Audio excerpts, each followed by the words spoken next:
I do have a degree.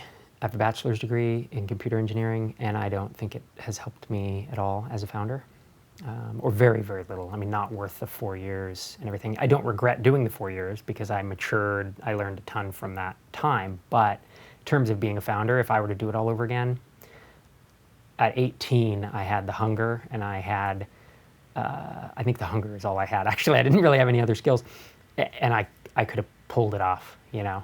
It depends on how you want to become a founder. Like some people go the route of being kind of technical and then wanting to, write some software and do it. And for that, I especially think that traditional education is not the place to go. It's always there's the trade schools and kind of the learn to code in order to build something. There's like 3-month and 6-month programs where you'll learn more about how to really build kind of a software company than you will from 4 years of being in school. I worked from home for 10 years, just in my house, and it didn't matter where that house was, as long as I had my desk, I had my monitors, fast internet, and genuinely the location didn't matter. But over time, I found that my creativity was stifled from being in the same place, and so I started going to cafes. And again, but the city itself didn't matter. It just had to have cool cafes. I'm not nomadic. I have a wife, 2 kids, and have tended to have a mortgage over the past 10 years, at any given time.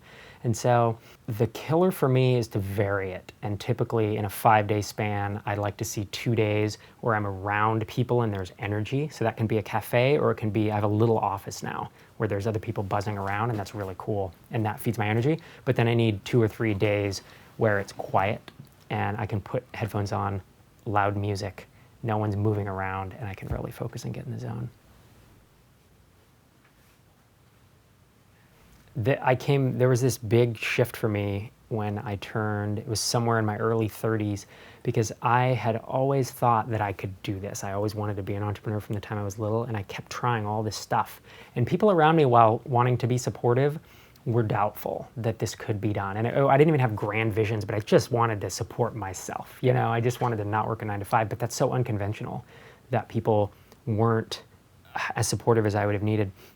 And I finally realized when it's about 7 or 8 years ago, that's the big reprogram, was that I didn't care anymore. I didn't care what they thought, because I knew that I was not delusional, and I knew that I could pull this off. And what helped me do it was I had some incremental successes. Is that I started with nothing, failed, and then I started having one where it's like, oh, I just built a business that makes $1,000 or $2,000 a month. I'm not going to retire on that, right? But that was enough to show me that I can actually do this.